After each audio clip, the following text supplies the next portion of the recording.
Praise the Lord. கர்த்தரும் இரட்சகருமாகிய இயேசு கிறிஸ்துவின் இனிய நாமத்தினாலே உங்களுக்கு அன்பின் வாழ்த்துக்கள். இந்த நல்ல நாளை காண செய்த தேவனுக்கு ஸ்தோத்திரம் உண்டாவதாக. இந்த நாள் உங்கள் ஒவ்வொருவருக்கும் மகிழ்ச்சி நாளாய், ஆசீர்வாதமான நாளாய் கர்த்தர் மாற்றி தருவாராக. லூக்கா சுவிசேஷம் 1வது அதிகாரம் அதனுடைய 38வது வசனம். அதற்கு மரியாள், இதோ நான் ஆண்டவருக்கு அடிமை, உம்முடைய வார்த்தையின்படி எனக்கு ஆக கடவது என்றாள். அப்பொழுது தேவதூதன் அவளிடத்திலிருந்து போய்விட்டார். கர்த்தருடைய பரிசுத்த நாமம் மகிமைப்படுவதாக. தேவனால் அனுப்பப்பட்ட கர்த்தருடைய தூதன் கேப்ரியேல் மரியாளிடத்திலே வந்து மரியாளை வாழ்த்துகிறார். கிருபை பெற்றவளே, நீ வாழ்க, ஸ்திரீகளுக்குள்ளே ஆசீர்வதிக்கப்பட்டவள் என்று வாழ்த்தும் போது மரியாள் அந்த வாழ்த்துதல் எப்படிப்பட்டதாக இருக்கும் என்று சிந்தித்து கொண்டிருக்கிறாள். இப்பொழுது தேவ திட்டத்தை கேப்ரியேல் தூதன் மரியாளிடத்திலே வெளிப்படுத்துகிறார். நீ கர்ப்பவதியாகி ஒரு குமாரனை பெறுவாய், அவருக்கு இயேசு என்று பெயரிடுவாயாக என்று தேவனுடைய திட்டம் இங்கே வெளிப்படுத்தப்படுகிறது. ஒருபுறம் இது அதிசயமானதாக இருந்தாலும், அற்புதமானதாக இருந்தாலும், இன்னொரு புறம் மரியாளின் சூழ்நிலை என்பது அவளுக்கு இன்னும் திருமணமாகவில்லை, நியமிக்கப்பட்டிருக்கிறார்கள், இன்னும் திருமணமாகவில்லை. இப்படி இருக்க சமுதாயத்தில் இது ஒரு பெரிய கேள்வி, ஒரு பெரிய நிந்தை, தள்ளப்பட வேண்டிய ஒரு வேதனையான சூழ்நிலைக்குள்ளே கொண்டு போகும் என்பது எல்லாம் அறிந்து கலக்கத்தோடு கேள்விகளோடு இது எப்படி ஆகும் என்று இந்த கேள்வியை முன்வைக்கும் போது கர்த்தரால் அனுப்பப்பட்ட தூதன் சொல்லுகிறார், தேவனால் கூடாத காரியம் ஒன்றுமில்லை. இப்பொழுது வார்த்தை இருக்கிறது, வார்த்தை நிறைவேற்ற கர்த்தர் இருக்கிறார். மரியாள் என்ன செய்கிறார்கள் என்றால், மனுஷங்க என்ன நினைப்பாங்க, சொசைட்டி என்ன சொல்லும், இது எதையுமே பொருட்படுத்தாமல் வார்த்தையும் வார்த்தையை தந்த தேவனையும் கனப்படுத்தி, எனக்கென்று அனுப்பப்பட்ட கர்த்தருடைய வார்த்தை என் வாழ்க்கையிலே நிறைவேற வேண்டும் என்பதற்காக மரியாள் என்ன செய்தார்கள் தெரியுமா? தம்மை அடிமையாக வார்த்தைக்கு முன்பதாக ஒப்பு கொடுக்கிறார்கள்.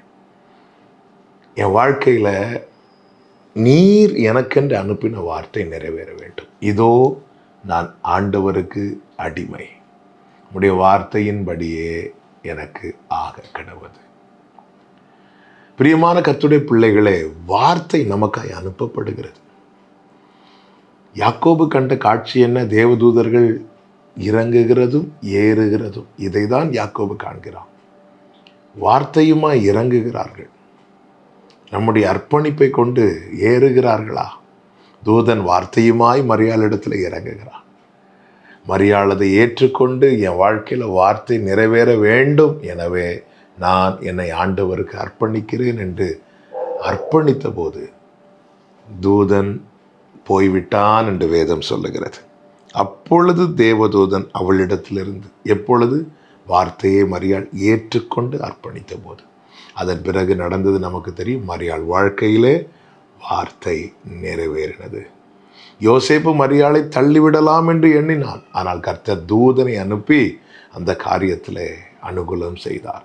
பிரியமான கர்த்தருடைய பிள்ளைகளை, நமக்காய் அனுப்பப்பட்ட வார்த்தை நம்முடைய வாழ்க்கையில் நிறைவேற அந்த வார்த்தைக்கு முன்பதாக, வார்த்தையை தந்த தேவனுக்கு முன்பாக அவர் சித்தம் நம்முடைய வாழ்க்கையில் நிறைவேற அர்ப்பணிக்க வேண்டியது அவசியமாக இருக்கிறது. நம்முடைய வாழ்க்கையிலும் தேவதூதர்கள் இறங்குகிறதும் ஏறுகிறதுமான அனுபவம் உண்டாக நாம் நம்மை அர்ப்பணிப்போம், அடிமையாக ஒப்பு கொடுப்போம்.